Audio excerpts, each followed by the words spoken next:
तो पिछले एपिसोड में हमने देखा कि सी हुआंग यूफी के साथ अपने विलेज जा रहा होता है।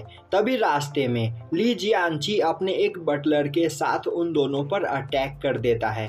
अब सी हुआंग वहां पर बटलर को रोकने की कोशिश करता है और यूफी को वहां से भागने के लिए बोलता है, जो सुनकर यूफी काफी तेजी से वहां से भागने लगती है। वहीं वह जाते हुए बोलती है वह जल्द ही सी हुआंग की मदद के लिए यहाँ पर किसी को लेकर आएगी। दूसरी ओर वह बटलर लगातार सी हुआंग पर अटैक किए चला जा रहा होता है, पर सी हुआंग उसके सभी अटैक्स को ब्लॉक कर रहा होता है। तभी ली जियांची देखता है कि सी हुआंग की मार्शल स्पिरिट वहां पर ट्रांसफॉर्म हो रही होती है, जो देखकर वह काफी ज्यादा परेशान हो जाता है। दूसरी ओर यूफी काफी तेजी से भागते हुए अपने विलेज की ओर जा रही होती है। तभी रास्ते में उसे कुछ लोग दिखाई देते हैं, जिन्हें देखकर वह सोचने लगती है शायद से यह ड्रैगन गार्ड्स है और यह हमारी मदद जरूर करेंगे। पर जैसे ही वह उन लोगों के पास पहुंचती है, वह देखती है कि वह सभी लोग भी ली फैमिली के मेंबर होते हैं। वहीं पर ली फैमिली का ली जियानफी उन सभी को लेकर वहां पर आया हुआ होता है, जिसे देखकर यूफी डर जाती है और अब वह उन लोगों से बचते हुए वापस सी हुआंग की ओर भागने लगती है, जो देखकर वह सभी यूफी का पीछा करते हैं। वहीं भागते हुए यूफी सोच रही होती है ली जियांची का बड़ा भाई है और वह यहाँ पर सी हुआंग से बदला लेने के लिए आया है।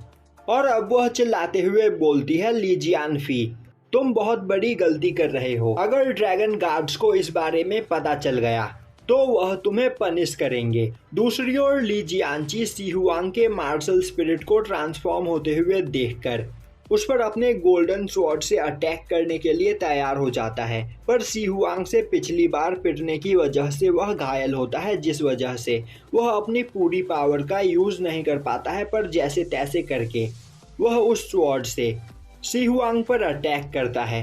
तभी वहां पर यूफी आते हुए अपने पैडल स्वॉर्ड से ली जियांची के अटैक को डिस्ट्रॉय कर देती है और अब वह सी हुआंग से बोलती है कि हमें यहाँ से भागना होगा, क्योंकि ली फैमिली के और भी कई सारे लोग यहाँ पर मौजूद हैं। और अब वह भागते हुए अपने पैटल ब्लेड से ली जियांची पर अटैक करती है। ली जियांची उन्हें ब्लॉक करने की कोशिश करता है, पर वह फेल हो जाता है, जो देखते ही उसका बटलर बीच में आते हुए उन ब्लेड्स को ब्लॉक करता है और इतने में सी हुआंग और यूफी वहां से भाग जाते हैं। अब एक जगह पर पहुंचकर सी हुआंग यूफी से घोड़े से उतरने के लिए बोलता है और अब वह दोनों पैदल भागते हुए एक ओर जाने लगते हैं। तभी यूफी बोलती है, हमें घोड़ों पर बैठकर यहाँ से भागना चाहिए, क्योंकि अगर हम यहाँ पर पैदल भागते हुए जाएंगे तो वह लोग हमें जल्दी पकड़ लेंगे। सी हुआंग बोलता है, तुमसे यह किसने कहा कि हम उनसे बचकर भाग रहे हैं। यूफी बोलती है, तो अब तुम यहाँ पर करना क्या चाहते हो। सी हुआंग बोलता है, क्या तुम्हें हमारे विलेज के नॉर्थ में मौजूद सी ऑफ फ्लावर याद है। यूफी बोलती है, आखिर वह उस जगह को कैसे भूल सकती है, उसी जगह पर तो उसने अपनी मार्शल स्पिरिट को अवेक किया था। दूसरी ओर ली जियांफी अपने सभी साथियों के साथ ली जियांची के पास पहुंचता है। तभी ली जियांची उसे बताता है कि यहाँ पर सी हुआंग की पावर लगातार बढ़ती ही चली जा रही है और मैंने फाइट के दौरान उसकी मार्शल स्पिरिट को ट्रांसफॉर्म होते हुए देखा। यह सुनते ही ली जियांफी बोलता है, यह हमारे लिए एक बुरी खबर है, क्योंकि यहाँ पर सी हुआंग की पावर लगातार बढ़ती चली जा रही है और अगर उसकी मार्शल स्पिरिट यहाँ पर ट्रांसफॉर्म हो गई तो वह पहले से 2 गुना ज़्यादा पावरफुल बन जाएगा, जिसके बाद हम उसका कुछ नहीं बिगाड़ पाएंगे। तो हमें जल्द ही उसे मारना होगा, वरना फ्यूचर में वह हमारे ली फैमिली के लिए खतरा साबित हो सकता है। जिसके बाद वह सभी लोग सी हुआंग और यूफी को ढूंढने के लिए निकल जाते हैं। दूसरी ओर सी हुआंग और यूफी सी ऑफ फ्लावर में पहुंच चुके होते हैं। वहीं उस जगह को देखकर सी हुआंग बोल रहा होता है, यहाँ पर काफ़ी ज़्यादा मात्रा में फ्लावर्स और वुड्स मौजूद है, जिनका यूज़ करते हुए तुम अपने वुड मार्शल स्पिरिट की पावर को बढ़ा सकती हो। तो तुम्हें यह करने में कितना टाइम लगेगा। यूफी बोलती है, उसे इस बारे में कुछ भी नहीं पता, पर वह जल्द ही पावरफुल बन जाएगी। और अब वह अपने पास से एक स्क्रोल निकालते हुए सी हुआंग को देते हुए बोलती है, यह एक एक्सप्लोजिव टेक्निक है जो अगर तुम सीख लो तो इससे तुम्हारे मार्शल स्पिरिट की भी पावर काफ़ी ज़्यादा बढ़ जाएगी। अब यूफी वहाँ पर एक जगह पर बैठकर कल्टीवेशन करने लगती है। वहीं पर सी हुआंग भी उसके पास बैठ जाता है और अब वह उस स्क्रोल को खोलकर देखने लगता है।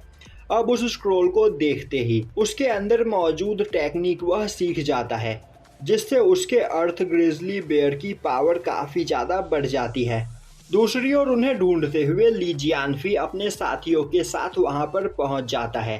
तभी वहां पर यूफी की कल्टीवेशन भी कंप्लीट हो जाती है और अब वह खड़ी होकर किंग ऑफ द ट्री को वहां पर समन करती है।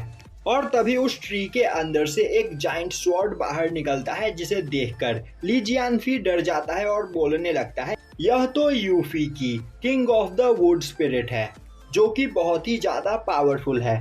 तभी वह जाइंट स्वॉर्ड उन सभी पर अटैक करके वहां मौजूद सभी लोगों को घायल कर देता है। उसी वक्त सी हुआंग अपनी पावर को रिलीज करते हुए सभी लोगों को मारने लगता है और अब वह बटलर पर अटैक करने के लिए आगे बढ़ता है, जो देखते ही बटलर उसके अटैक को ब्लॉक करने की कोशिश करता है, पर सी हुआंग के अटैक से वह नहीं बच पाता है। अब यह देखकर ली जियानफी वहां से भागने लगता है, जो देखते ही सी हुआंग उसका पीछा करता है। दूसरी ओर ली फैमिली का एक पर्सन वहां से भागने की कोशिश करता है, पर तभी यूफी की king of the wood spirit उसे मारकर घायल कर देती है। और अब यूफी बोलती है, अगर तुम लोग जिंदा रहना चाहते हो तो यहाँ पर चुपचाप लेटे रहो। दूसरी ओर ली जियानफी भागते हुए सिटी के गेट पर पहुंचता है और अब वह चिल्लाते हुए बोलता है, मैं ली फैमिली का ली जियानफी हूँ और ड्रैगन गार्ड्स, यहाँ पर कोई मुझे मारना चाहता है तो प्लीज मेरी जान बचाओ। अब यह सुनते ही एक ड्रैगन गार्ड अपने एरो से सी हुआंग पर अटैक करता है, जो देखते ही सी हुआंग अपने अर्थ आर्मर से उस अटैक को ब्लॉक करने की कोशिश करता है, पर वह घायल हो जाता है। और तभी सी हुआंग खड़ा होते हुए बोलता है, मैं टियानबाई अकेडमी का सी हुआंग हूँ और ली जियानफी ने यहाँ पर मुझे मारने की कोशिश की है, तो मैं बस यहाँ पर ली जियानफी से अपना बदला ले रहा हूँ, तो मेरे रास्ते में मत आओ। और यहीं पर यह एपिसोड खत्म हो जाता है।